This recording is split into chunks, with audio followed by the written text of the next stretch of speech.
Hello, everybody, and welcome back to episode 28 of the Everything Motor Racing podcast. I hope you've had a good week or weekend. It's late into the week now when you're listening to this. Sorry for the lateness.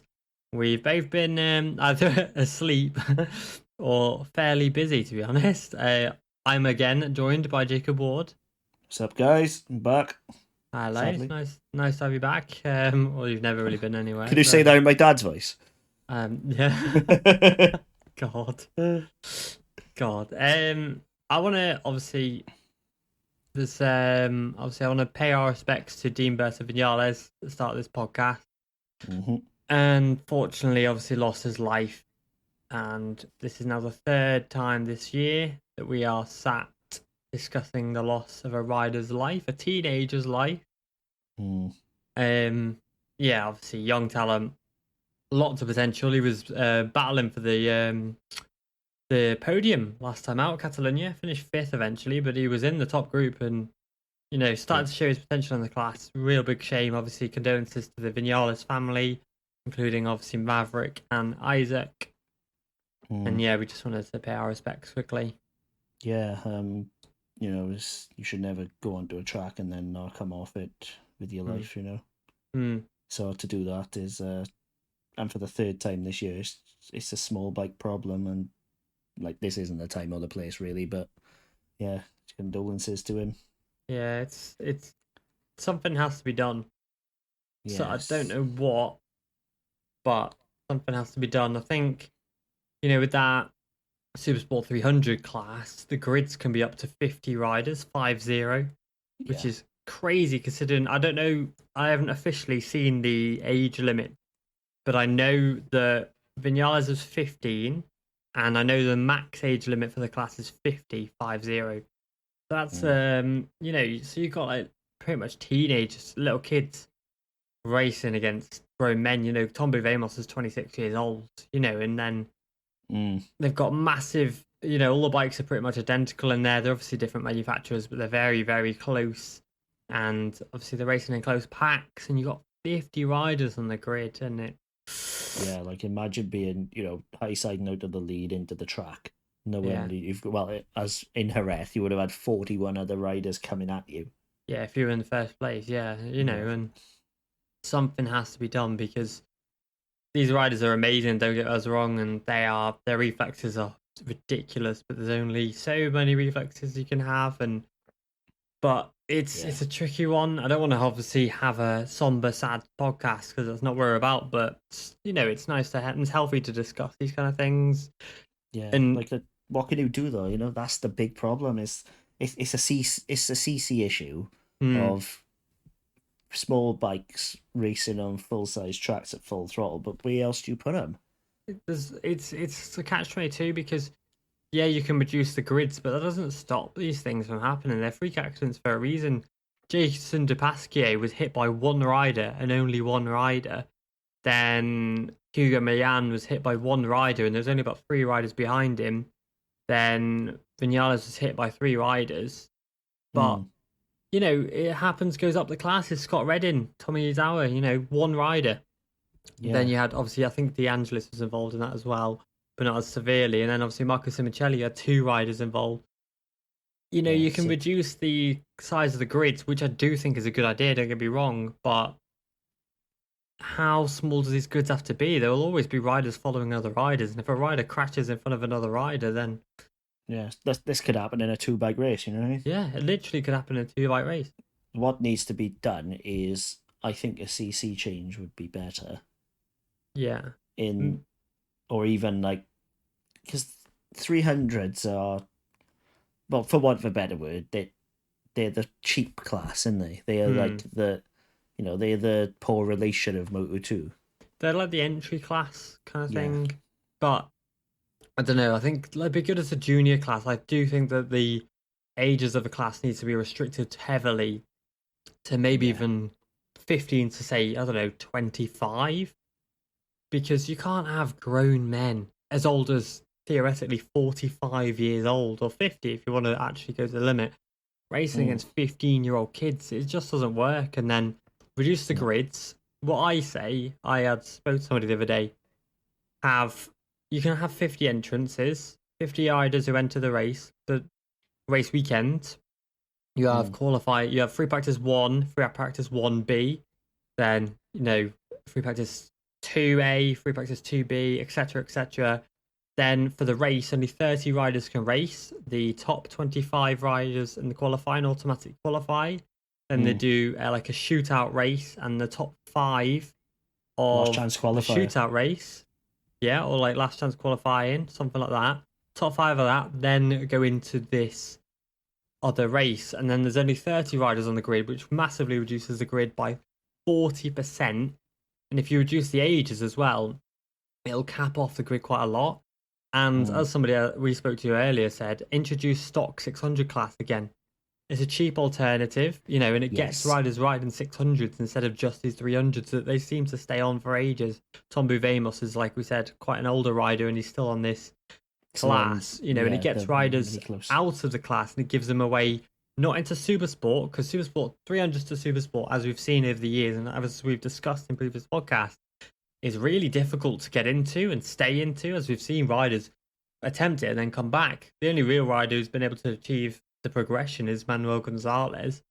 So if you open the doors to a stock 600 class, then suddenly these riders can progress into a class that maybe isn't as brutal as a Supersport class, and gives them still time to learn. I don't know, that's just my thoughts. I'm just reeling off thoughts. I don't know what you think, Jacob, but... No, I agree with you 100%. The 300s just needs to go, personally. I see what they were trying to do. Yeah. But it didn't work. It's that simple. I hate the class. It's a dead-end class, and... How do I word it in a way that's not derogatory towards the class? Because full respect to these riders, they're world championship riders at the end of the day, but the amount of riders you see on the timesheets that are out of the 107%, there's at least 3 or 4, and there's at least 3 or 4 6 seconds off the pace each time round, Yeah, like in the qualifier, and I hate the name dropping, but in the offer was 7 seconds off at Jerez. If it's not him, it's another rider who's way, way off. Yeah, it's not just Indy at the end of the day. He's only been racing 3 years. Oh yeah, not dig at him in the slightest, but he's the name who was there at Jerez, just off the tip of my tongue. But he's not the only one. There's always someone who's way, way off, and that's dangerous. It is dangerous. It's just a pointless class.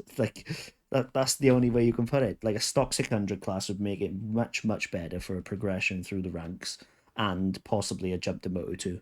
Yeah, you need to have more progression, because these riders are clearly struggling to get out of the class. When you've got 3 ex-champions of the class still there, Ana Carrasco, Marc Garcia, and Jeffrey Buiz, who are still in the class after failing to progress. You've got Alfonso Coppola, who was second there a few years ago, who is still in the class now after going to the Chiv, doing Super Sport 600s, then dropping back to 300s, and now dropping back into the World Super Sport 300s as wild cards. What the hell? Succeeding there, mid-pack. He's now the back of the back. Marc Garcia is the same, back of the back. Ana Carrasco is qualifying 39th. Yeah, and then somehow getting praised for coming through the pack. Yeah, and it's you shouldn't be qualifying there. She ran the number 1 plate a few years ago, Yeah, it's just they need to sack off Supersport 300 because its position is getting untenable. It's that simple. It needs definitely flipping, and even if they keep the class but drastically reduce the grid and open up a new stock 600 class, for example, even just a European stock 600 class, to get these riders used to more power. There's a bigger gaps in 600s. It's not as close. Put it this way: look at Fermin Aldeguer. He's a great example of what a stock 600 can do. Yeah. Because he came up from the European Talent Cup. He didn't even race a Moto3 spec bike. No. Jumped straight on an R6 with street tyres. Because obviously stock 600. Street Dunlops. Won that. Sorry. Yeah. And now he's going to the Moto2 World Championship next year. Perfect. This is what you want to do. Yeah, if he had gone Super Sport 300, would he be anywhere near where he is now? No chance. No, I genuinely worry for riders who go to that class. I don't want to slate this class too much. We have discussed it in a previous podcast, but thankfully we're not alone in these things. Loris Baz has echoed what we think. Shane Byrne has said the same. There's plenty of names. And like, for example, the class runs in the British series, and it's a really good class in the British Superbike Championship. It's really well put together as a junior Supersport series, because then you see riders step out of that class and into the stock 600 class, and it's perfect. Yeah, it's a really good setup in British Superbikes. I think World Superbikes need to take some kind of take a look at this class and at BSB, that is, and really take some notes out of it, because Stuart Higgs and everybody in BSB, credit to them all, they've got it really well worked out for all the youth riders as a way of progressing through the class. And like, when was the last time a rider lost their life in BSB? That's it, isn't it? It's quite a while ago. Quite a while, yeah. So it's not. I don't think it is a Supersports 300 problem. Yes. But it is also unsolvable. So what can you do other than completely sack off the class? Like, racing's dangerous. We've said it before in previous podcasts. We said it when Dupasquier passed away. We said it when Millan passed away. There is always a risk. Yeah. No matter what. Every rider knows that. But there should be a responsibility from Dorna and the FIM to make it as safe as possible. And I don't think Supersport 300 does that. No, it's mad to think, really, that this year's, it's been a weird one. Like, before this year, the most recent major death in like a European or World Championship motorcycle racing, and we're talking like Grand Prix level, basically I'm going for like Grand Prix and their feeder series and World and their Super Series, would be Andreas Perez in 2018. Obviously, he was 14 years old and lost his life at Catalonia. We had Same 0. incident. Yeah, incident. And we had 0 in 2019, 0 in 2020, and now 3 in 2021. And Perez was the same problem. Like, he was hit. Yeah, they're all identical to another. Yeah, and they're all lower bike problems. Like, I don't know. It's really hard to, because I don't want to slate the class, because you need a feeder series. Yeah, you have to have a feeder series. No rider ever will hop on a Moto 2 bike or a Moto 3 bike at 18 and be instantly fast, because you have to get there first, and like, it would destroy the championships if you were to like limit the ages to X age when they hit, because I've seen people saying they want their age limit for racing minimum to 18. And it's like, what's that going to do? It's going to achieve nothing. That would actually make it worse, in my opinion, because you're not getting the racecraft. Yeah, and then suddenly you've got 18-year-olds. Who haven't raced against each other very much on bikes, hopping on them, going as fast as they can, but without racecraft of other riders. That would be even more dangerous. It's a completely stupid idea. Unfortunately, although, these deaths are horrendous, how it's put, like, how the classes are fed to each other, aside from the Supersport 300 class, obviously not having any progression, they're amazing. You've got the Moto 4 classes, and even Moto 5 classes for the youngsters, and the Moto 4s, then they can go to European Talent Cup, then you've got obviously the Chev, and then if you're good enough and lucky enough and you've got the funding, you can go into World. If you can't, then you can step over into either the Supersport 300s or into the stock 600s in the Chev, because that's the only European championship that is a stock 600. You've got the e-Superbikes, you've got the class as well. It's like an open 600 class. But again, it's not a European championship. You're not racing against the level of riders as you would in the Chev. Yeah, that's it. Like, it's just... No, like, the best example to look at is the Cuna de Campeones setup. Because they go all the way from Minimoto, but they show you exactly how the classes progress. And if you get with them from Minimoto, the theory is you can go to world level with them. Yeah, well, at the very least, you end up in Chev Moto 3 with them. I could probably... There are most riders on those 3 World Championship grids who have raced in the Cuna de Campeones. Like, off the top of my head, Maria Herrera has raced for them, Jorge Navarro, I'm pretty sure Jorge Martin has, Jeremy Messia, Philip Salach, loads more. I'm only picking up the ones I can recall, there's so many more. Yeah, the Kuna setup is the setup, but like I'm not like here to say, oh, that's the way to go, blah blah blah. But they are. If you wanted to see how the progression works, look at the Kuna setup from Minimoto level. Yeah, they pick you up, they look after you, and at no point is Supersport 300 in anywhere near the forefront of your mind. Yeah, I don't. They haven't even got like Supersport 300 teams. I don't think. I'm not sure No. they've got everything built for like Grand Prix racing. You know, they've got, like you said, the mini motos, and then they've got the Ovale championships as well, and they've got everything going up. Moto 5 all the way up to Moto 3 CEV then. Yeah, they've got pit bikes and everything, you know. Yeah, that's it. And you're there, and at no point are you thinking, oh, I want to go to Supersport 300, because it's not the class you want to be in. No, and unfortunately, well, like you said, you know, the Supersport 300 offers a cheaper alternative for riders who can't afford it, which fair enough. Unfortunately, talent doesn't always win, and money does come first, unfortunately, for many riders, with many riders not getting seats for next year because of money, which I'll discuss maybe at some point else, because I'm quite angry about the situation with one rider and money. But go on, we got time, hit it. I'll do it in a minute. But you know, and so obviously it offers a cheaper alternative, but then if they can't make a step into the 600, then they're stuck in this class. There needs to be something else that stops these riders staying in this class and contributing to the 42 rider grids. Yeah, like I couldn't in good consciousness at this point, if I ran a 300 team, I wouldn't send a rider out again in that class. I would withdraw. It's just terrible.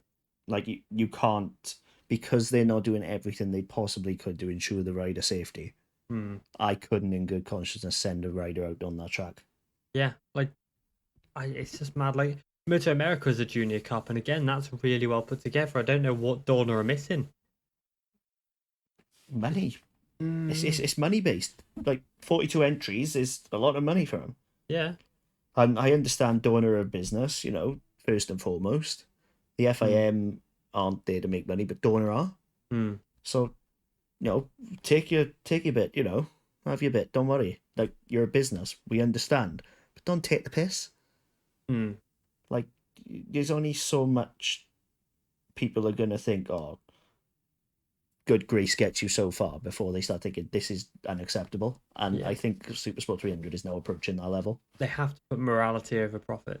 Have to. That's the most important thing. It doesn't matter how much money they make in a year. If they've got 5 riders' blood on their hands, then 3 riders' blood on their hands, then something has to be done. We're not there yet. No. Don't get me wrong.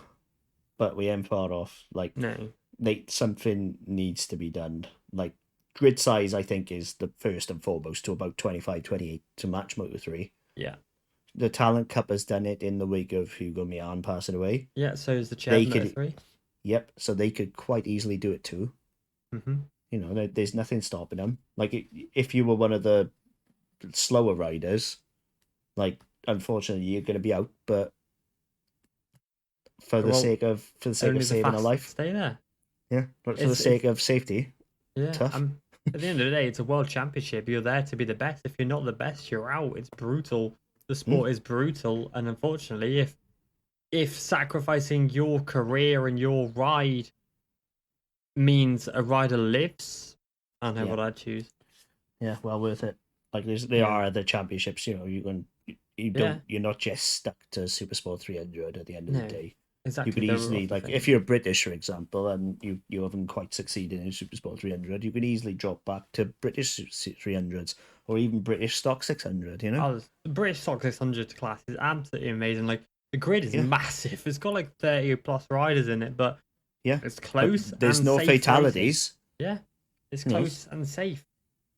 Because the fact is that on a 600, you're just not full throttle for 90% of the lap like you are on a 300.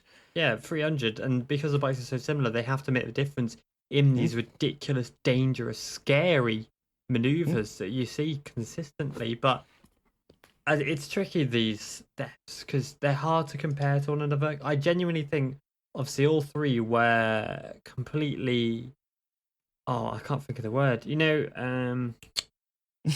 mean, I'd love to help, but you just tailed off there. Sorry, like they're completely freak accidents.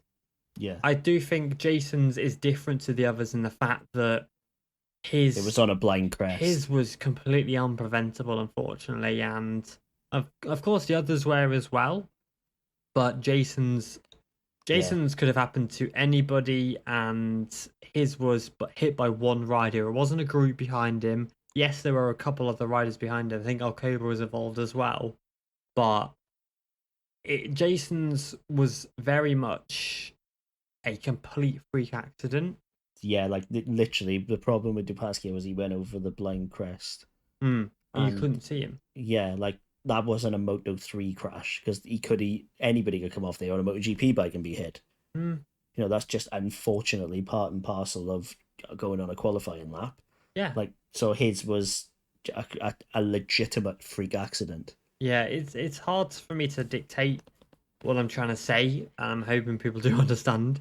Whereas Hugo Millan, for example, when he crashed, there was a massive group behind him, and that was unavoidable because of the density of the group. And the same with Dean Berta Vinales. There's a group of about 6 riders behind him. Again, unavoidable because of the density. If you only had one rider behind him because of a reduced grid, the rider probably would have got out of the way and he'd be fine. Same with Millan. Or he would have been hit one or the other. But passed away from cranial and thoracic trauma, which is head and neck. Yeah. So that says to me more than one bike hit him. Yeah, and then whereas obviously with Dupasquier, he had one singular rider behind him because it was qualifying. Like, yes, there were a few other riders, obviously 2-3 seconds back from that, who arrived at the scene very quickly because of the speed they're going. But again, all riders swerved it because the group was nothing. There was no group. There was one rider. Yeah, his wasn't a Moto3 symptom. His was an unlucky symptom. Whereas the other two are small bike problems. Yeah, we don't want to obviously disrespect any of the riders who've lost their lives. But I do think Dupasquier's is different. No, it is. Like, simply because his wasn't the small bike issue. Whereas his was a racing issue kind of thing. Yeah, his was just a very unlucky, I guess his time was up kind of thing. His was very much like the Simoncelli's ones where he crashed in the way of the riders. Yeah. And Tomizawa crashed into the path of the riders. And, Dean Berta Vinales crashed and was in the middle of the track. Yeah, but he didn't come off and slipped a weird way. He came off exactly as you'd expect someone to come off. And there was bikes behind him. Yeah, and unfortunately, because of the density of the championship, 5 riders were behind him, and that was that. And the same with Millan, 5-6 riders behind him, and that was that. Whereas, like I've obviously said, Dupasquier had one rider behind him. But then we saw at Catalunya a massive crash with Sasaki, who had a massive multitude of riders behind him and was really badly hit in the head and very thankfully survived. Yeah. So, there is still a problem with the Moto3 class as well. We can't exclude the Moto3 class from this. No, and aside from that, like I said last time on the pod, this just makes Dennis Onchu being allowed to race look really, really bad. Oh, it's disgraceful. The fact that he tweeted saying he was knocked out and woke up in the medical centre and then was like, to say that to be able to race was like, oh, no, I didn't mean it like that. No, I didn't mean that. Fucking joke, man. Absolute joke. Like, it's made it look 10 times worse now because what if something had happened? Because, as we've seen, it can. It's just fucking hell, man. It's just like, unfortunately, we've gotten to the point where you were starting to fear every single time small bikes go on the track, and that's not how it should be. We shouldn't be watching these races with our fingers crossed, hoping every rider will survive. Like, even like going into a race weekend, I'm sat here watching Instagram stories of riders like Jeremy Alcoba, like, oh, step 1, step 2, step 3 that he's doing now. I'm like, I really hope you make it out this weekend. Yeah, but I don't do that for any other class. No, you shouldn't be thinking that. You shouldn't be watching these riders' social media posts and being like, damn, I hope this isn't your last one. Because I remember seeing Jason Dupasquier's one, and it's a photo of him in the chair, his new chair, studying the race. Watching Mugello race, yeah. Yeah, and even then, I don't know, I thought, I was like, I don't know, in my head I was like, oh man, this would be a great weekend for him. Good race. And at the time, I didn't really think, didn't he's think going he to would die. coming out of it. But now, especially after Millan as well, now I look at every time they post and I'm like, could this be your last post? And I hate it, man. Yeah, it's only small bikes. Like, you don't do it for Moto2 and MotoGP. No, because like even though it can happen just as much, it doesn't. Like, you've got to think racecraft and experience does come into it. Yeah, absolutely. Yeah, these inexperienced riders will struggle more than the experienced ones at the end of the day. Like, so that probably does come into it somewhere along the line. But it's mostly like just pack size first and foremost. It has to be. It has to be. Yeah, like, you can't have 42 riders on a grid. You just can't. No, like, I don't give a shit who you are. If you think that's acceptable, fuck off. Like, I'm glad the Chev made changes, because I remember seeing a few years ago that there was over 60. I think it was 64 entries for a race. And then they all did qualifying, and then 50 riders qualified for the race, and 50 riders lined up on the Moto3 grid, which is just it's not good terrifying. Enough. And now, thankfully, it's 28, the limit, which is good. It's progressing. That's probably limit. The sweet number.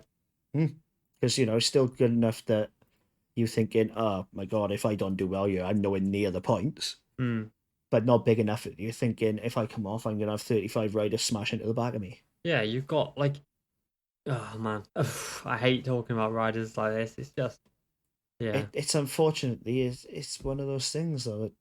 We have to discuss it, because it's starting to get to the point where it's becoming ridiculous. It's absolutely, like, we shouldn't be sat here for a third time this year. No. Sat here, like, talking about this. Yeah, like, talking about a rider dying. A 15-year-old kid, man. Yeah, like, honestly, once is enough, but 3 times it's a piss take. Yeah, it's just like, I don't know, it hurts, man. I'm sure it hurts for the family, and it tarnishes our beautiful sport as well, and I hope I'm part of the thing of, I hope Maverick doesn't race COTA. Yeah, I don't know if he'll be in the I think he will, but I hope he doesn't, because there's no way he's going to be in the right headspace. No way. Isaac didn't race. Yeah, he didn't. But that was literally the day after, though. So yeah, but like the Vinales racing team, obviously, like, I wouldn't want to go on. Like, an actual relative, like, full family run team is. Yeah, tragic, absolutely tragic. It's just, overshadowed a good weekend, unfortunately. That's the thing. It did. Great race weekend, leading up to, like, a great race weekend with, obviously, Raya and Toprak so close, and it just ruins, obviously, the racing, and then it ruins, I don't know, for me, it ruins my day and my weekend, knowing that sport I love has once again taken away a kid's life. A 15-year-old kid, probably, like, he's obviously got his girlfriend, Rebecca Ortola, and, may have been planning, what these teenage relationships are like, but, he had maybe his whole life ahead of him to, have a family of his own and go out drinking and do things kids and teenagers do, and it's just been ripped from him, man, for something that could have been prevented. That's the piss take, is that it's preventable. And not so much, but they certainly don't do enough in the 300 class. It's like the forgotten thing. It's like, I just don't get it. It's just, why have the class if you're not going to put it all in? That's the thing. It's just, I don't know. I want to move on. It sucks. This does suck. It does suck, but 300s need to change. That's the takeaway for me. Like, 300s need to change. Maybe a minimum age in the 300s. If you've got a maximum age, a minimum age for sure. Make it at least 16, I think. Yeah, 16 for the 300s, because if you could have full grown adults, like, in theory, you could have a guy who's 38, got grey hair, bit of a gut, racing that. Yeah, against against a 15-year-old 15-year-old. kids. Mad. It's not right, man. It's Yeah. not right. Like I said earlier, maybe 16 to 25 years old, and introduce a stock 600 class for the riders who are maybe a bit older or are ready for the move up but not ready for World Supersport yet. Like stock 600, I don't know why it was dropped. No, I don't. It's a good class. Stock 1000 as well. Yeah, same as stock 1000. Like, it's not like you suck if you're in that class because Rinaldi won it. Yeah, Top Rack bloody Top Rack won ham it. for it, Great classes, great racing as well. Luca Myers did well in it. Yeah. It's not like it's not dead end like the Supersport 300. Nope. Bring back stocks. Bring back the stock classes. Fuck off 300s. Bring back the stock classes. Thank you. There we go. Right, moving on from that horrific chat that does need to be said. I just want to say I'm not going to cut that out. So, Yari Montoya. Yeah, bit of it. I torn you. Yeah, because I understand why you'd want to get Fermin Aldeguer in, especially because when he is a special talent. But don't treat a guy like that. Absolutely appalling a treatment from him. Yeah, like he's going to be racing Super Sports. Yeah, for GMT 94. Yeah. Yeah, obviously Manzi did it last week. He's going to be in the seat this week. Like that's not the point, though, is it? He shouldn't be anywhere near that class. He should be gearing up for COTA right now. Yeah, and the thing is, they pretty much brought Yari Montoya back from Misano because Fermin was in Moto E. Yeah. Like, and then they sacked him off again. It's terrible. Yeah. Like the way it's just a farce. I really do feel sorry for him because he had such a great 2020. He managed to revitalise a struggling Moto3 career, bang it on top, win a Moto2 title, a European Moto2 title, and then get slung out. Yes, his results weren't amazing, but again, he was struggling a little bit. He hadn't ridden the Triumph before. And yes, of course, Fermin hadn't done any of this either. But Fermin is quite clearly an exceptional, one-of-a-kind talent, like how Costa is and like Marc Marquez was. But, yeah. He's got time, though. Like, he's 16 years old, Fermin. Yeah. He's got time. He doesn't need to do these last 4 races.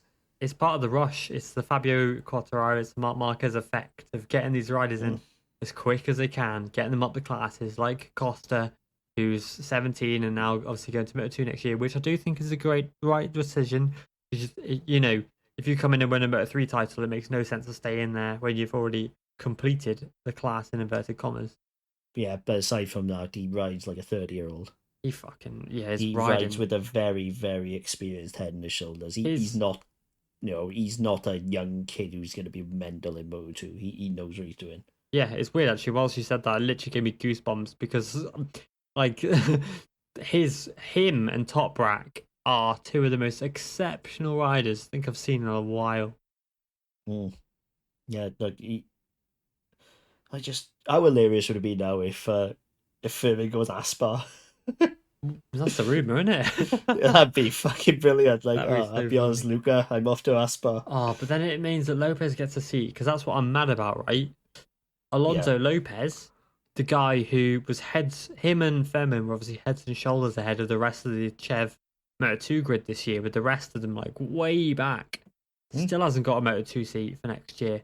We'll probably have to do the Chev again, despite proving he's good enough. Yeah, so I don't know why Lopez isn't rated, to be honest. It's money, that's all it is. He can't afford it. Surely someone should be there to take a punt on him. He got 12th on a Kalex when he's riding the speed up all year over the 600 engine. He clearly got it. Yeah, that's exceptional result. Yeah, like he clearly has it. And then he still has to stay. Like I'm perfectly fine with it because I love the Chiati setup. I think they run the best Chev team out there. Absolutely, so for him to win another Chev title, because he will. If once Fermin's gone, he's the next best by a country mile. He'll win every race next year. Yeah, quite literally. I don't see anybody who could challenge him because anybody who's worth their salt is already in the World Championship at this point. Exactly. Yeah. The only rider who could come good on him, I think, is Wilford. Sam's really looking strong. but he still had, like, if we're talking real talk, he still has a bit to go to catch Lopez. Oh, well, the whole grid do, mate. Like, Tolovich, who's been there years, couldn't. Norodin, everyone's favourite pay rider, Xavi Cardelas, couldn't. Yeah, Kement Kubo couldn't, and he's going to be probably going to MotoGP World Championship next year. Yeah, the VR46 Yamaha squad. Yep, Tiger Harder couldn't. Mm. Just nobody could. The only one rider who could compete was Furman, and he's gone now. Like, he's going up. We don't know where, like, for sure. Yeah, but weird. We know he's not staying in Chef. No, and obviously Fanati will probably go to Moto2 in the speed up squad because he's now been replaced in Max Racing Team already. So yep, that confirms him going up. Yep, or going home, but I doubt that. Yeah, I doubt it too. But yeah, it sucks for Yari. I'd love to see him win at Portimao. He's good at Portimao, really good at Portimao. Yes, be cool to see him win the 600 this weekend and just prove everybody wrong in Moto2. Yeah, Luca Boscosco needs to sit down and have a look at himself. The way he's treated him is just not fair. No, really. Like, as we've said, it's cutthroat, but that unfortunately is just how it is. But it shouldn't be. No, he won the Chev Moto2 Championship last year, winning nearly every race. Yeah, winning nearly everything. It's just, he's a class act. He's been treated very poorly. Yeah, he has. Really tough for him, to be honest. But yeah, that is what it is. Unfortunately, there is loads of other stuff I wanted to talk about. I can't even remember now. I didn't even write any notes because it's like 11 o'clock at night. Yep, 11 o'clock at night on a Tuesday. I should be in bed now. Literally, I should be in bed with my little water bottle, crying. Yeah, we're gonna have to do part 1 today, part 1 tomorrow, because we couldn't do a Sunday when we normally do it because I was at Alton Park. Big shout out to Gary Lee at 53, by the way. Absolute legend. Yeah, fuck you, Gary, for not inviting me. And Danny Buchan as well. Top man. And then you fell asleep yesterday when we were going to do it. Well, to be fair, I had football. Oh, poor Jacob. I don't do anything else. I work from home. So when I do that, I'm knackered. Oh, God. So yeah. it does make sense. I fell asleep sat up. That's how tired I was. Christ. My God. Yeah, it was pretty hanging out of my ass. Yeah, today and tomorrow it'll have to be. I mean, people are going to hear this probably on Thursday at this point. Then. Yeah, sorry everybody. I'm getting hounded. People are like, "Where's the podcast?" Yeah, I'm like, "Bro, I'm sorry, man." It's nice to have people asking and all. Yeah, but at the same time, it's like. But at the same time, it's like, wait. You get it when you get it. We are busy. We are trying, I promise. Yeah. Maybe we should go on Patreon and get sponsored, and then... That'd be sick. And then we don't have to work. And we can just do this.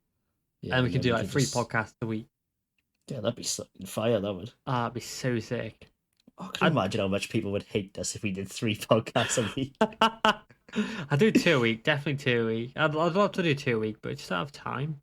A Monday, a Wednesday, and a Friday podcast. Oh my God. People would get so sick of us, Christ. They would. They actually would. Like, I'm pretty sure they're sick of us as it is. Never mind. Well, some might, because they've been asking about the pod, so shout out to everybody who asked. Very much appreciated. Shout out to everyone listening right now. You're a legend. Yeah, well, I don't know for sure, but I'll take your word for it.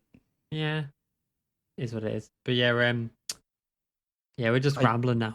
No, there was one thing I did want to discuss with you. Yes. What do you make of the Tito Rabat going back to inline 4? Do you think he'll do well on the Kawasaki? Because obviously the last thing he did well on was a Moto2 bike, which is an inline 4. I'm starting to think V4s may not be his thing. Maybe, but mate, I don't know. Tito Rabat is an enigma. He did okay in 125s. He did pretty well in Moto2. When he had a bloody practice bike, he could race at Almeria every fucking week. He lived at the track. Yeah. In a van. Every day, pretty much. He was out on a Moto2 bike. Literally every day. Yeah, on a Euro Kalex chassis. It's like being given freaking cheat codes. It's like Marc Marquez training on his bloody last year's bike every day, you know. Yeah, that's literally what it was. Obviously with with Rabat in Moto2 as well, like before the weight limit came in, the combined weight and rider and bike, he was like starving himself and stuff to meet minimum weight limit. Yeah, exactly. Whereas, and then he hops into MotoGP, struggles on the shitty Estrella Galicia bike. No disrespect to the team, but the bike was crap. Yep, that Honda was not great. No, and then he struggled on the GP19s and 20s and whatever he had.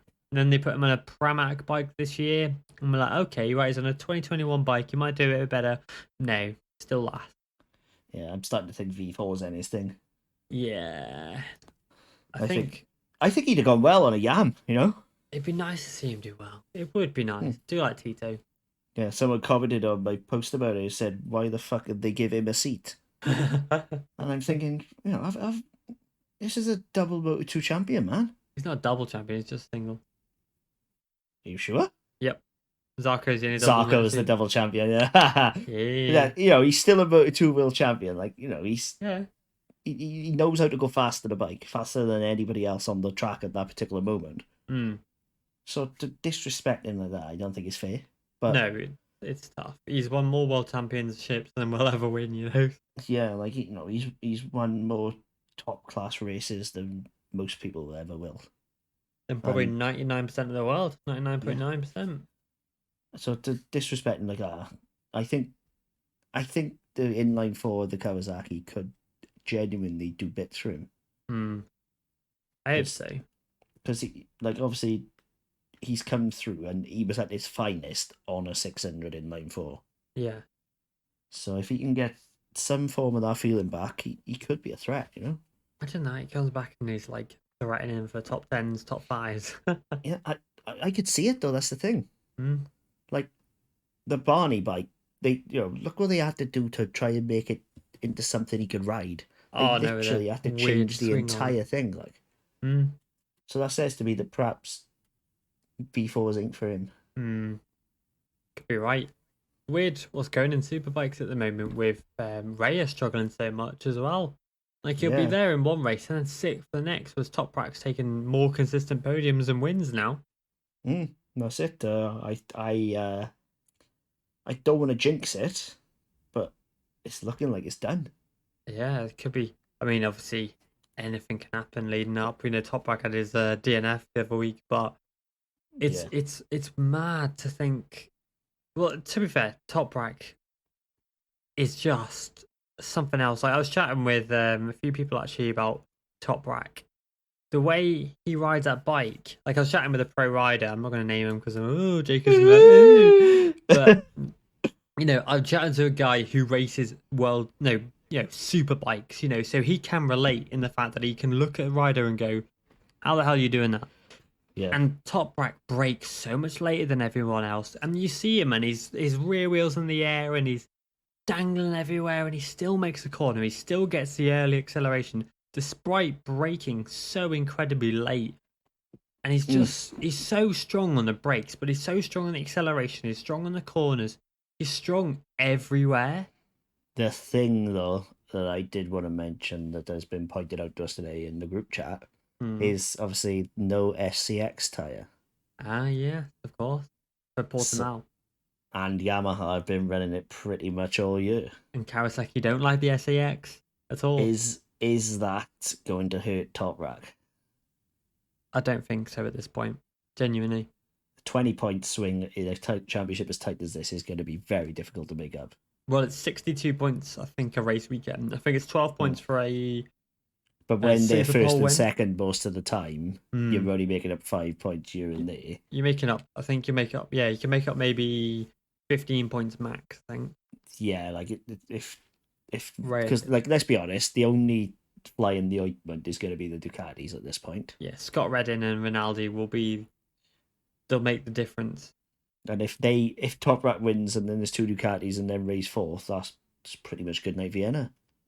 That's the thing. Like what would piss me off is there's people celebrating the fact that Ray's not going to win another title, which sucks. Yeah, because he's earned them. You don't win a title by accident. No, and it might have been boring, but that's not his fault. I love the fact that Raya is doing so well and has won so many titles. And I'd love to see him, break 7, get 7 consecutive titles. That would be insane. Yeah, but at the same time, people want to change, and Toprak is it. Toprak is the new breed. He's 10 years younger than Raya. And obviously Toprak's confirmed that he's got an M1 test queued up this year. Are they keeping that Petronas seat open for him? Well, he did say he wouldn't go up unless he won the title, so that could be an explosion, couldn't it? Fuck me. Oh, imagine that. They keep it open and Dovi and Toprak together next year. I think like Yamaha fans would have to change their pants. Yeah, Dovi and Toprak there, and then either Dixon or Bobier or Gagne in that. Yeah, because it's not looking like Dixon's gonna stay in the World Championship, is it? Well, those seats are closing fast. I don't want to fire a rumor out there that's not true, just in case. So I'm going to take this with a pinch of salt. Disclaimer. Somebody I spoke to said, I didn't see him with my own eyes, so this is why I can't really comment and be like, yeah, it's true. Said that Jake Dixon's manager was at the BSB paddock trying to get him a BSB seat. Yep. That I heard that. Not quite fair. No. Someone actually made a very good point on one of the comments and said, why don't they bring Gagne over and then Dixon could replace Gagne? And I was like, that's not a bad shout. Well, like Dixon in Moto America? Yeah. Ooh, I like that. That's not a bad shout. That's sick. That's cool. I like that. I would enjoy that. Because as Loris Baz has shown, the level is super high in Moto America. It's higher than people think. The fact that the Baz has come back and getting 6 places in the World Championship. Like I will say, it's a lot to do with the tyre and how the Ducati behaves. Track, yeah. Yes. Because obviously it was developed on Pirelli's that V4. Yeah, the Dunlops, for lack of a better word, suck. Sorry, Dunlop, don't give me a lawsuit. But no, they're not as good as Pirelli's for superbike riders. Pirelli's that's just are amazing. fact of it. Like, yeah, Pirelli's no other way to put it. Like, look at Baz, he came back and was top independent straight away. Yeah, he got fucking 6th place, man. Like, jeez. As soon as he jumped on the Pirellis again, he knew how to ride a bike, like, really, really quick. So yeah, I would love to see Gagne back in, but it's like 29, 30 now, so I can't see it, sadly. I'm going back to Moto America, boy. Moto America, man. I got me a Yamaha, a Suzuki, a Suzuki, a Ducati, a Honda, a Kawasaki. Sorry, what Americans. you coming over here for this Ducati for, boy? I got me a Harley. I got me a Honda RCV 213, man. Oh, it's like I watched a thing before. I can't even remember what it was. And there was like this American car dealer, and he just said them all so ridiculous, like Subaru, and it's just such the twang. Oh, and that's exactly what Gagne sounds like, and I can't unhear everything he says. It's great. It does sound funny, Gagne. He's a good guy, Gagne. I do like him. Yeah, he's proper, like, down south, and he. Yeah. Oh. You can imagine him boiling a full, like, pot of crayfish. Yeah. Oh, did you see the thing that Moto America posted yesterday? Or was whenever it Matty Schultz? Yeah, Matty Schultz, full sideways, boot down in the friggin' rain. Yeah, but Cam Peterson's just looking at him like, you fucking nutcase. Like, you friggin' show. Yeah. You could tell Peterson's just like, this guy's nuts. Yeah, like, what is it with South Africans in the rain? Yeah, that's it. It just works, doesn't it? Because their climate doesn't mean they get rain either. Yeah, well, that's it. It's a weird one. It's just balls, mate. But then again, I suppose rain and dust are the same thing, aren't they? Well, they're gonna give you about the same amount of grip, innit? True. So then one gives you soggy balls and the other one doesn't. So. Yeah, like if you're in South Africa, chances are you'll come up through tracks that are in very poor condition because they only have Kyalami as a top level track now. I don't think Velcom even exists anymore. So, I think it's Kyalami and that's it. So you're going to be riding on some pretty poor tracks, low level grip. I think that's why the Malaysians, the Indonesians, etc. will do well in the rain for the same reason. Yeah, and Thai riders, because their climate says rain. But aside from that, when it's hot, like when it isn't raining, you're going to be riding on a track that, you know, is a car park 95% of the time. There's not going to be much grip there. No. So there's something to be said for it. Yeah, for sure. That's why Siren is El Pescado, the fish. There's something. That's what the Aussies do on the bitumen tracks, isn't it? Low grip. Yeah, that's why they do go around circles. That's why Donor loves sliding the bike.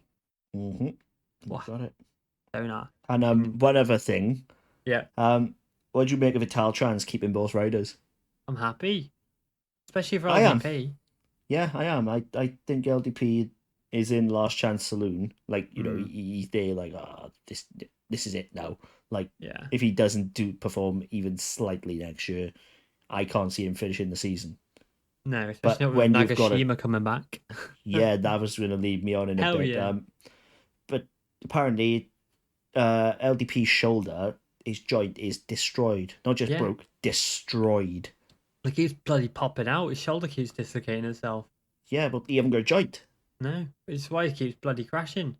Apparently, I read a thing. I can't even remember where it was like translated, but apparently, it was consistent with car crash victims. Bloody amount of damage. So, have you had a car crash that you weren't aware of? Maybe you can claim insurance. Yeah, maybe he did have a car crash that I wasn't aware of. Anybody know the number for these car crash people? Can give him a ring. Maybe we can get some money out of it. Geico say 15%. But yeah, like, his shoulder's fucked. You know, if he needs 4 races off, then... Yeah. Him and Myers, they're in the same boat. They're fucked. Which is why I'm hoping now LDP can go back. Because he's proven in the sessions, you know, top 5s, top 10s, he's proven he can be fast. So I'm starting to think that maybe that's the reason he's crashing, is because his shoulder's just giving out to him in the races after... Because he always crashes late. Yeah, probably it, to be fair, mate. You're probably not wrong. Yeah, so if he's got an actual working shoulder, he might be all right. Marc Marquez can relate. And Joe Roberts really needs to up his game next year. Yeah, what the hell's going on there? Joe, I love you, mate, but you should have took that Aprilia seat. Yeah, I mean, yeah. But who saw Aprilia coming? Well, I did. Hindsight's a bitch. I did, just saying. Hindsight is a beautiful thing. If hindsight, you know... if you could bottle hindsight, you'd be a millionaire, wouldn't you? Well, yeah, because if I could bottle hindsight, I'd have bought Bitcoin when it was like less than a penny. Yeah, that's it. I probably have ended up losing the USB now in my luck, but... Yeah. Here we are. Hey, yo.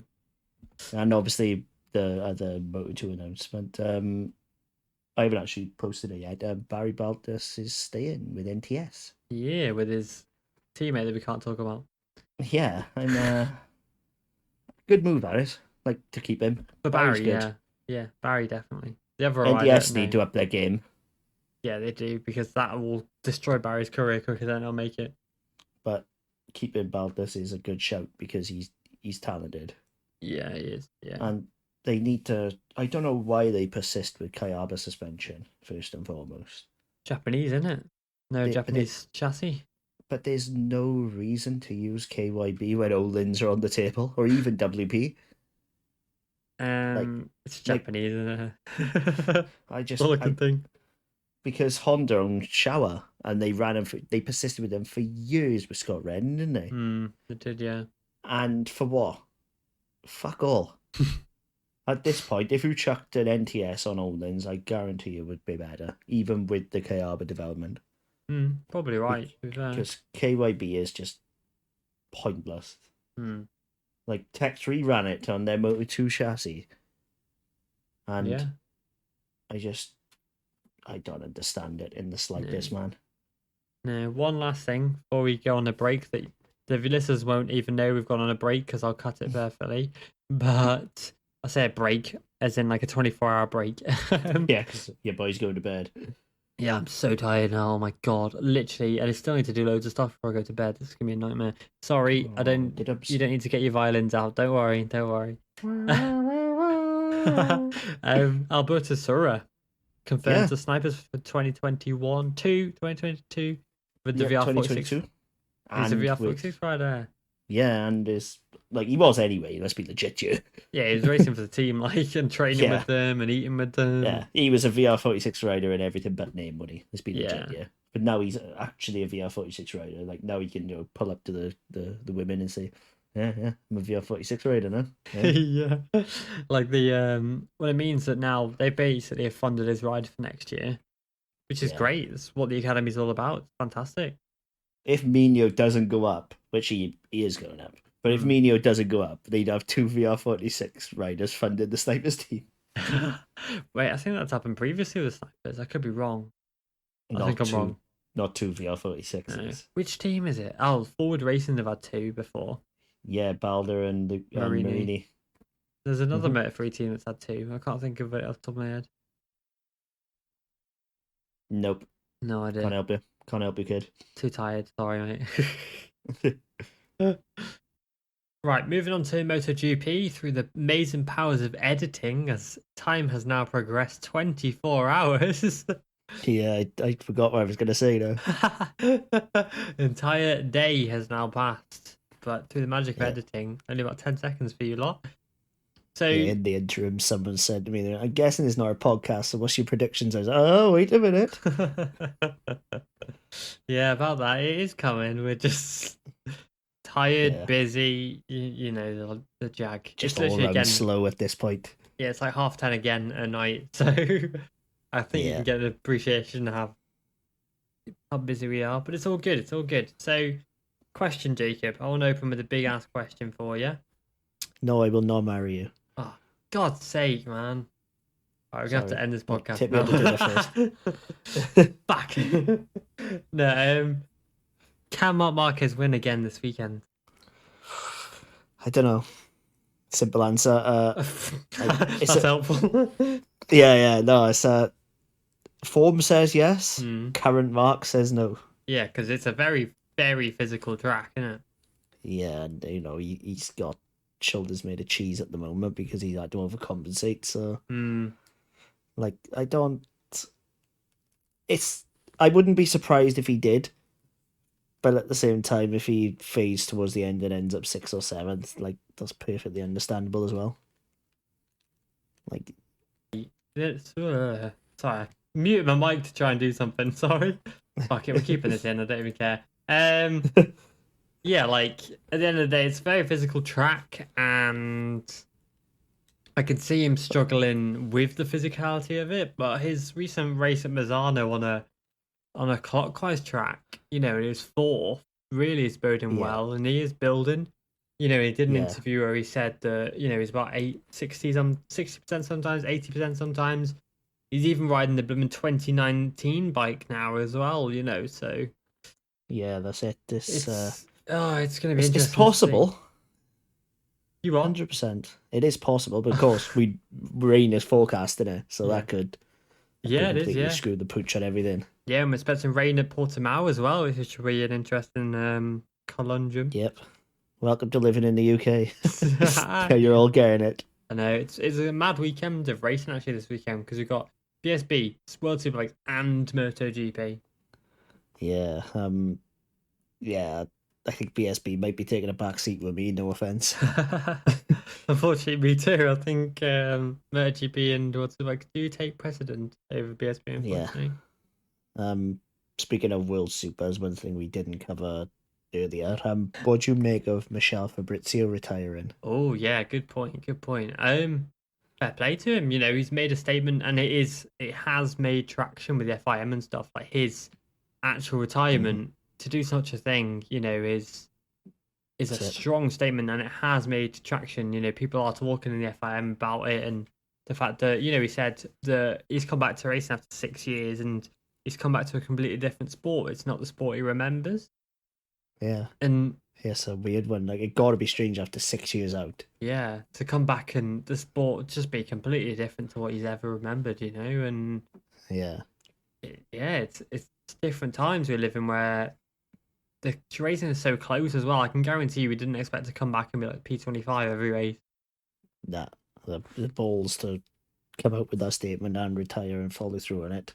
And we're applause to Michele Fabrizio. He stood up for what he believed in, and happy days. Like, you know, if he's happy with our decision, then we all are. Yeah, fair play. You know, and he said that he was just laying in a hotel after obviously the Dean Berta Vinales stuff, and just lay in his hotel, just staring at the roof for a few hours, thinking about life and thinking about racing. And unfortunately, it isn't for everyone. And he's way past, without disrespecting him, he's past his prime his years. peak was like 2004, wasn't it? Yeah, he's way past his prime. He doesn't have to be going out and giving his life again. He's doing it for fun, and he doesn't have to be doing this. He can go back to doing whatever he was doing, training and riding bikes. That's nail on head. He's doing it for fun, and suddenly it's not fun anymore. Exactly, and it's fair play to him, And we haven't covered actually Chaz Davies retiring as well. Yeah, but he did Wales proud, that man. Yeah. Can't fault him. I'm gutted. Really gutted. Really, really well, it's only a World Superbike retirement. I thought it was worded very carefully. Yeah, because he has said he's open to doing test riding roles and stuff like that. I'm fully expecting him to go to BSB for a year or maybe Moto America again, to be honest. Because he only said it was a World Superbike retirement, nothing else. Well, what about if Baz and Chaz do a swap? Well, Baz has already said he's in Moto America next year, so that's unfortunately been pissed on. Well, he's got 6. It would be cool, but... Well, contracts mean nothing these days, and if they're offering up Chaz Davies for Loris Baz, I'm sure the Ducati Warhorse team won't say no. Yeah, I think they'd be all right with it, wouldn't they? Yeah, they'd be more than happy with that. And then Baz, he's proven his worth. 6th place on a replacement ride. Fair play to him. Yeah, that's it. I'm quite sad we won't see Chaz because he flew the flag well for us. Yeah, he did well for you guys. Probably your best rider at the moment. Probably your only rider on the world stage. Obviously, it's Dan Jones who's in the GP2 Championship, but in the world stage stance, he's probably the only Welshman about, isn't he? Yeah, literally he is. There's not many others at all, like in history, let alone now. So, yeah. He's done very well to make what he has. Yeah, well, let's keep it that way. Yeah. Bloody Welshies, we don't need him. We don't need him. Yeah, about that. Be fucked without us, but... Yeah. But, moving into, obviously, the MotoGP weekend at COTA, with Marc Marquez, again, like we've said, it's going to be a tricky one. I can't see him getting pole position again. And the race... Yeah, I can see. One-off lap, I can see it. Race, that's what I think would fuck it. Yeah, it's going to be like you don't need your full 100% constantly. Like, how do I word it? It's much easier to pull a one lap out of your arse than it is to pull a race out of your arse when you're not 100%. Yeah, absolutely. No, I agree completely. So I could see another pole coming because Mark and America is just the best love story since Twilight. So yeah, pole I could see happening, unless of course it's wet. I would throw again cat among pigeons, but yeah, pole 100% and keep that pole record, but win record obviously went like 2019 with Rins, but I can't see him restarting another one just yet. No, it'd be sad to see maybe him lose another record. Like streakers in through to this injury, but it'd be nice to see if he can, pull something out of the bag. He has done it, and you never say never with Marc Marquez. Doesn't matter how bad he's doing, he still impresses. So yeah, for some reason, like America gives him extra power. It's weird. Yeah, it's like his I don't know. I'm just like home, like Captain America's behind him. That's it. Maybe you should sign with HJC and use a Captain America lid for every race. Yeah. That'd be sick. Have a shield on his bike for when the Rossi fans come at him. Just deflecting you like boo. Yeah. As well, obviously Vinales has confirmed this evening that he's not going to race this weekend as well. Yeah, fair enough. Yeah. Like, you can't really argue with that, can you? No, he did. Someone actually commented on my post of it and said he is not professional. I'm thinking, what? Are you mad? Yeah, like shut up, like. Shut up, man. Shut up. But yeah, like, he did say he wanted to race for obviously his little cousin, but he's not in headspace, so fair play to him. I think we'll probably see Savadori back on the bike again this weekend. Be nice with Savadori, but not in the circumstances, so. Yeah, well, I think Sava would possibly have been making an appearance anyway because Aprilia still have a shed load of wildcards because they've got concessions still. Oh, yeah, of course, yeah. So there was a possibility that we would have seen Savaford lost lots of races anyway. So maybe he was just on his way, you know. Yeah, just hop him on a plane to America and he can race this weekend, kind of thing. So yeah, I mean, it's a hard life for him, isn't it? It's a tough life for Salvador having to race MotoGP bikes, man. Yeah, and like, oh, I know he's so hard done by, isn't he? He really is. Like, just tough life, man. Couldn't bear Yeah. with it, man. Yeah, I know. I'd all be thinking is, why haven't I got a full-time ride? Why am I getting paid to test these amazing bikes? Oh no. Yeah, legit. Oh, why do I have to do this? Why can't somebody else ride these bikes for me? Can't someone else do it? I can't be asked to get up this morning. They literally have the best job in the world, man. I think more than the actual riders because they get to race this newer bikes in theory. They get all the secrets, you know. Yeah, like quite literally, they know what's going on before any of us. Like Bradl probably knew about the 2022 Honda with this, not so much redesign, but definite evolution. He probably knew about that months ago. Yeah. You know, how cool would that be to think, yeah, I'm going to be riding that soon. Oh, yeah. Yeah, and like... And I haven't got to worry about whether it finishes or not because it's a fucking test. Exactly, and they've got no pressure either. They can just... There's literally no pressure. Like, obviously, you've got to do your job and you've got to improve the bike and not be a fat bastard like Lorenzo, but, you know... Yeah, Jorge didn't take it seriously though, did he? You can see Bradl does. Yeah, as soon as Lorenzo tired, he was just like, fuck this, man. I'm just going to eat wouldn't food. you? If you had a chance to not, after dedicating, literally, he was the youngest ever rider in the paddock. He dedicated literally half of his life to that paddock. 15 years over, yeah. So, to be able to not do that and then lay on a yacht, with tons of women and eat wherever you want, you do it, wouldn't you? Now you're making me jealous. Like Jorge did the hard yards. He deserves to. If he wants to get fat, he got every right to get fat. Like. Yeah, he does. Like, I envy Lorenzo so much because not only has he gotten to race motorbikes for his career since he was 15 years old, he's also been able to earn millions from it, win 5 titles, and now can sit back in his Lamborghini, in his nice houses in Switzerland, and go to Bali and all that, and have models. And like, Lorenzo's life is peak. Yeah, the world is Lorenzo's land, though, isn't it? Literally is Lorenzo's land. Like, I don't think there are many riders doing better than Lorenzo in retirement. No, I think he's quite at peace with it because he's got enough money that he done. Like riders back in the day would have to smuggle coke just to get the rush, wouldn't they? Yeah. But he could just blow a shitload of money and buy a new Lambo, and that's his rush. Yeah. Like he's doing it better. And he's all in the cryptos and stuff. He's always like posting about learning Bitcoin and all that on his Instagram, so that's keeping him going a bit as well. Oh, he's not stupid, old Jorge. He's I don't think he needs to do anything else now. Like he's not in the right space, is he, to be a test rider? No. So, enjoy your millions, Jorge. Enjoy your yacht. Yeah, you friggin' deserve it, mate. But just if you look down and you can't see your cock because of your belly, then maybe it's time to work out. He does keep posting like shirtless posts and stuff on Instagram, and he's like, "Oh, losing weight," and then 3 months later he'll post the same, and he's like loads fatter, and you're like, bloody hell. It was one point like the Sepang test last year, where or 2019, his first Yan test. Yeah. And he was in those leathers, and I thought it was the Michelin Man. Jeez. Because I've seen a photo of him, and he's at the W training facility in America. Yeah. With Johnny, can't remember his surname now, and he's ripped. Like Lorenzo's got abs, he's shredded, he's like looking fearsome. That was in 2016, and now you look at him and you're like, Jesus Christ.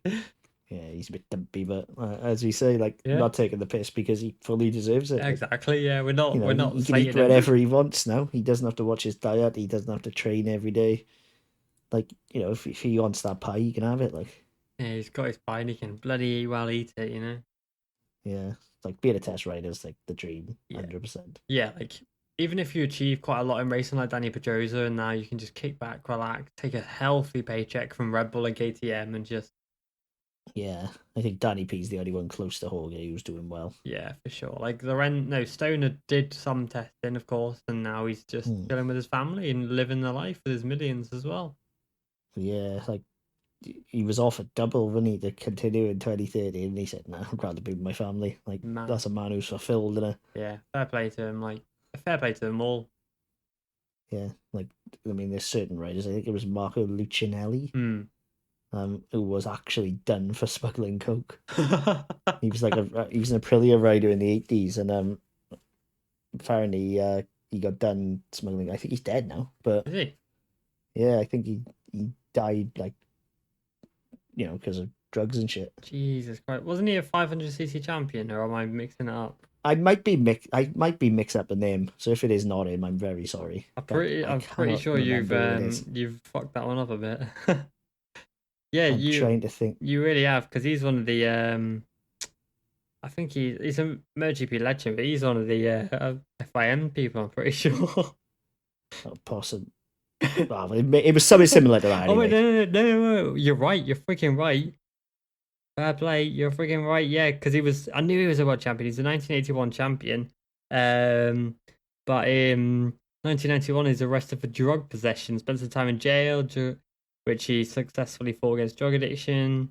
And now he's a commentator for Eurosport for a few years. Yeah, he is still with us then. That's good. And then I'm pretty sure he's part. Oh no, I'm thinking of Uncini. Yeah. But yeah, maybe I was right then. Yeah, you were right. Bloody hell. The thing is, though, like, how many of these riders are on coke? Come on, man. Yeah, it's the only thing close to adrenaline, isn't it? Yeah, it's the problem. Probably quite a lot. Even like they do all these drug tests, but damn well, like, get away with it. I don't think they give a shit about recreationals. It's more about like steroids and stuff. Yeah. 100%. As Iannone found out, because like you saw Iannone, he was out partying all the time. There's no way he wasn't on the sniff. Let's be legit here, like he was definitely. You can't go 3 nights of partying in a row with models and shit. Like, obviously you're gonna need endurers after. Yeah. There's absolutely zero chance he wasn't fucking having a pick me up. Like they're all on it. Bloody Paul Bird was done for 8 years ago, wasn't he? He's done for cocaine and all that. So he made his cash, though, isn't it? God. Leopard cocaine business as well. Well, that's literally what Leopard was. Like, maybe not now, but it was drug free, wasn't it? Like, there's lots of weird, dirty money going around the paddocks. We're not trying to accuse anyone of taking drugs just before we get sued. I just want to put that out there. Well, we can just put a blanket over and say everybody is. There we go. Yeah, Marc Marquez is on drugs. Official. That's the headline that people are going to take from it. That's the problem. Marc Marquez does cocaine. Joe, I couldn't see Mark doing it. He's too babyface, isn't he? No, it's not babyface. He's too committed. True. Like, I can't imagine. Maybe when he retires, he'll have a bash at it. But right now, he's too committed to it. I can imagine Valentino Rossi in his prime was on the bumping that shit. Yeah, possibly. I can imagine. I don't know if it's true, obviously, but and in Italy in like the early 2000s, there's a good chance actually. Yeah, like the amount of parties he has, and there's always photos of him on boats and blah blah blah. You just know there's a bit of fun stuff in there, Yeah, gotta be 100%. But that's the only thing close to adrenaline that you can do. Like, and those riders live for it, and all of a sudden when he goes, that's the end of it. Just not a bit of a lines, might get a feel of that shit. Man, this is a freaking weird picking conversation. The best line to picking the best line. Yeah. This is a bloody weird conversation. Should we move on? Yeah, let's do our predictions because I do want to go to bed as well. I ain't gonna lie to you. Yeah, same. Right. My eyes hurt. So, Moto3 from the drugs to the drunks. I wouldn't say drunks. Oh, drunk. Half of it old enough to drink. Singular drunk. Moto3. Right? Yeah, like imagine have to spray fizzy water because you're 16 on the podium. God. Mental. Right, let's go. Moto3 predictions. I'm gonna go with I'm gonna go all Italian again. Foggia. Mino. Antonelli. Antonelli. Yeah, fair play. Fair shout. I've got Foggia again because he's just on such good form at the moment. It's hard to write And him the off. Leopard on that straight. Exactly. That's what I'm thinking. So I've got Foggia, Garcia, and probably Antonelli as well, to be fair. Doing well. Yeah. Speaking of Moto3, is there anything about whether who the second Snipers rider is yet? No, actually. I'm assuming I've heard rumours of a rider supposed to be going up. That I'm sure you know already. Yeah. But yeah, I don't know. I think they've got an all-rookie lineup next year. Obviously, Suro won't count as a rookie anymore, but it'll be a rookie lineup kind of thing. Yeah. So, yeah. I wondered if it'd been announced yet. No, not announced yet, but I'm sure it'll be soon. All right, cool. Cool. Right, Moto 2. Yeah, I'm gonna go with Remdog, Augusto, and I'm gonna go ballsy and say Joe Roberts. Yeah, for his home race. Oh, yeah. If he can't perform there, then he ain't gonna perform anyway. No, it's true. I got Raul, Remy, and Lowe's because Lowe's has won there previously. Not a bad shout. Mm-hmm. Like, I think if it was Laguna Seca, I think Joe would be nailed on because California, wouldn't he? But he's raced there loads of times as well. Yeah, Mr. California. California. Oh, I was listening to, was it California Love by Tupac earlier? Freaking banger. Fucking cheer. California knows how to party. Yeah, that must be his theme tune. Yeah, probably. Right. Come on then, MotoGP. Pecco. Jorge Martin. Okay. Ducati. And Fabio. Marc Marquez. Hell yeah. I was going to get Marquez as well, too. Fair. Watch the Aprilia be the best bike gear now and at least win and run away with it. Can you imagine that? That'd be sick. That would slap. That'd be so funny. Right. Because you need a good front end gear, and yeah. It's worth mentioning. I'm gonna do it. Fuck it. Marquez, Leish, and Pecco. Good shout. Hell yeah. There's one thing we haven't mentioned in this podcast. Remy and Ralph Fernandez's tests at Misano. Yeah, to be within 4 seconds on your first test, inverted commas, he says. That's reasonable. Like, yeah, that bodes well. Well, the fact that Raul did a 1:13.9 is disgusting. The fact that FP1, Brad Binder, Miguel Oliveira, and Petrucci were all slower than that time. Yeah, that is insane. You've got to think the track's been rubbered in then, haven't it? And stuff, yeah, of course. There's obviously time to be given, but and this is still a very good start. Yeah, like it's and fair play to Remy as well. He wasn't far behind. I think he did a 1:34.2. He was quicker on his crash lap, wasn't he? Yeah, he was. Yeah, shame he did crash, but these things happen. Yeah, like Tech 3 have gained 2 very good riders there. I still really bitter about Lacuna, but they're not bad replacements.